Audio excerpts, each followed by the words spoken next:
we might use this. So it's not even the first song. It could be any song. The song that I'm about to play is called Let the Trees Do What They Will. And it's sort of a declaration of humanity and trees' infinite connection. Let the trees do what they will. We've got to trust something these days, and nature has the longest view.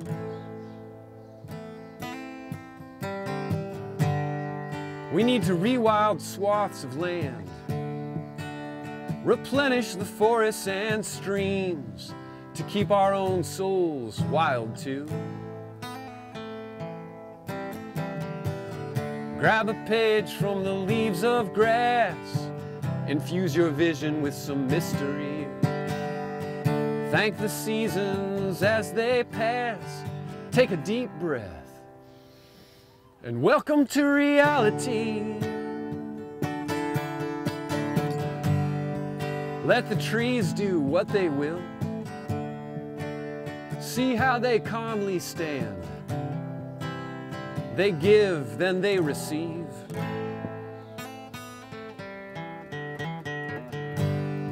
We need to work together still.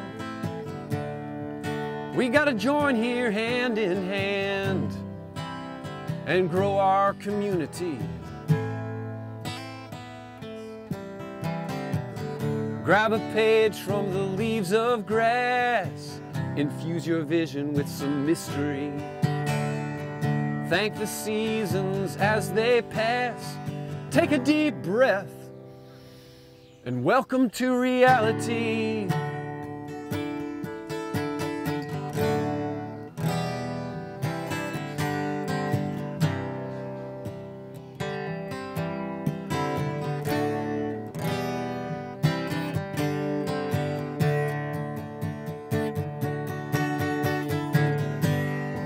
Let the trees do what they will. Watch, they're dead, then they're reborn.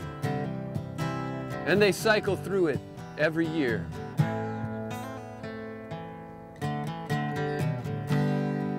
And with every coming spring,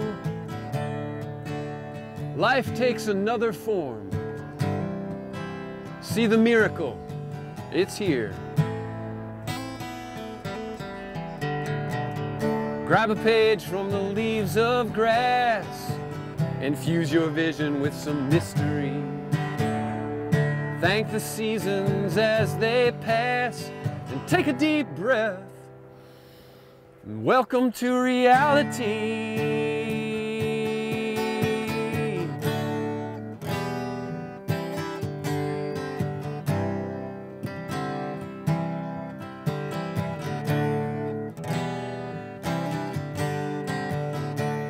Welcome to reality.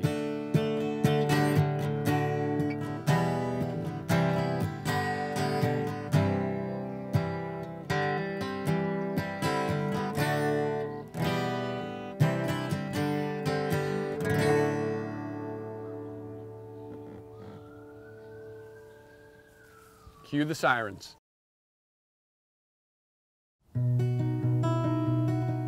So this tree is an oak tree. In particular, this is a chinkapin oak tree. The oak tree has a lot of symbolic meanings recognized globally. Its strength, wisdom, knowledge, understanding, morale, resistance. The oak tree is regarded highly throughout the world, and especially here in Patterson Park. The Friends of Patterson Park allowed us to symbolically adopt this tree. This tree is very, very symbolic for us. This is our starting point and our meeting point. We meet here each week, every Saturday to run. So just like a race or like any run, you have a start and a finish. And just like this oak tree, we want to be strong. We want to be resilient and practice resistance, and also hold up high morale. And so this tree in particular, when we recognize it, we come to it, we touch it, we give it life, it gives us life. So it's a binary interaction, which is just a beautiful thing. When you think of the structure of a tree, the roots of a tree, that is the origin. That is like the universe. That is like God. Those are the roots. Without the roots, there is no tree. And then bringing it up, you have the trunk. So this is like the stability of the tree. It's just like our spinal cord coming up. And then you have the leaves, the flowers, which bloom, which protect and also receive the light. So that's like the knowledge. I would advise people, especially our young folks, to just interact with nature. What you see in nature, you can also find within yourself. From The Overstory, a novel by Richard Powers. Men and trees are closer cousins than you think. We're two things hatched from the same seed, heading off in opposite directions, using each other in a shared place. That place needs all its parts. Welcome back to Story Time with Wizards and Druids. Here's a new song about one of those creatures who exists somewhere halfway between humans and trees. Used to be a lot more prevalent on this planet. There's maybe still a few of them walking around. You'll know them because they have those eyebrow hairs and beard hairs shooting out like branches. Well, there was an old man who lived all alone at the top of a mountain where a stump was his throne. Folks from town came up now and then to ask for an herb or a charm for a friend. Old man would wink, he always had time to tell a slow story or make a quick rhyme. He played on his fiddle, he gazed at the sky as the haze of the hills met the maze of the mind. Starlight fountain, won't you shine in the sky? Fire on the mountain, rise in reply. Then came a day when a girl in the town was stricken by a fever that shackled her down. Her father brought the old man down to her bed. He took one look and quietly said, I'll need the use of your fastest horse. So they saddled up Joe and he was quickly on course. He rode through the hills, through the forest so black, and all through the night with the rain on his back. Starlight fountain, shining in the sky. Fire on the mountain, rise in reply.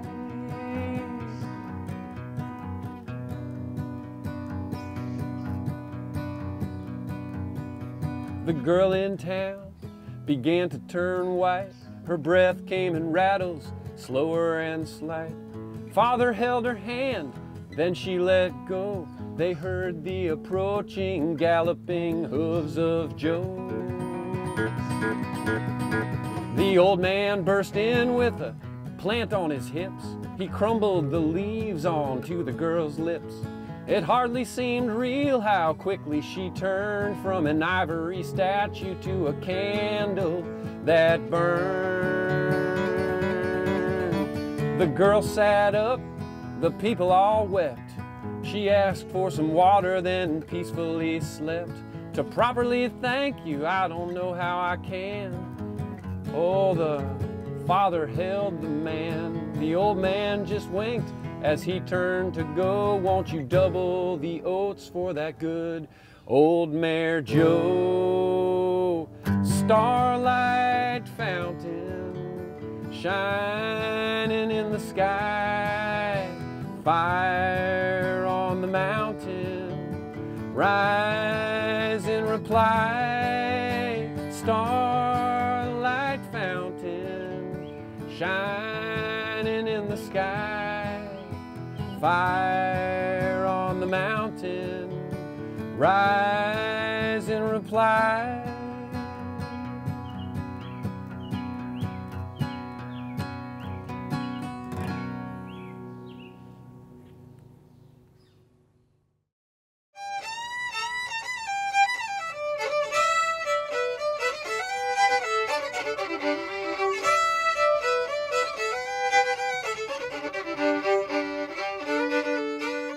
From A Natural History of Trees by Donald Peety. Indeed, the fortunate possessor of an old white oak owns a sort of second home, an outdoor mansion of shade and greenery and leafy music. So deep is the taproot of such a tree, so wide the thrust of the innumerable horizontal roots, that if one could see its whole underground system, this would look like a reflection, somewhat foreshortened, of the giant above ground.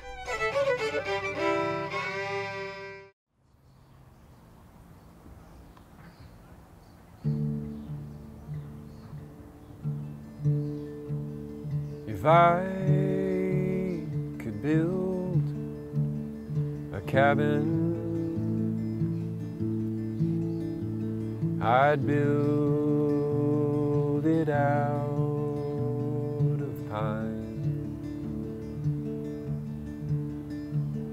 I'd build it 6 feet deep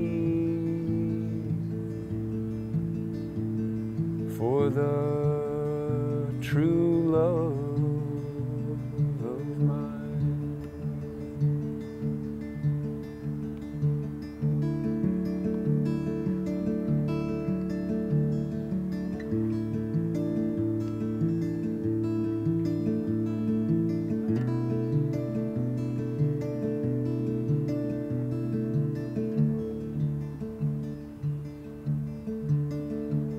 She came to me in summer, by winter she was dead. But in our days together, our hearts were fused and wed. We wandered through the mountains.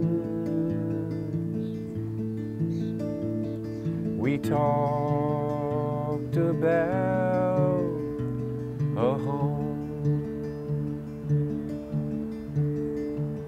She wanted trees and rivers where we together roam.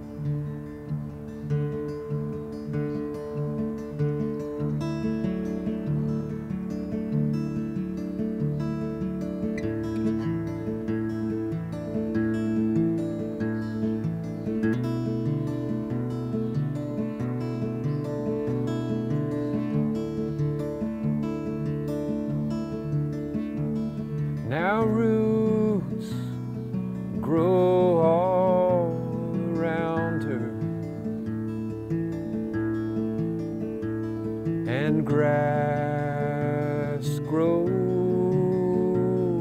above. But deep within her breast still grows our deathless love. If I could build a cabin, I'd build it out of pine. I'd build it 6 feet deep for the true love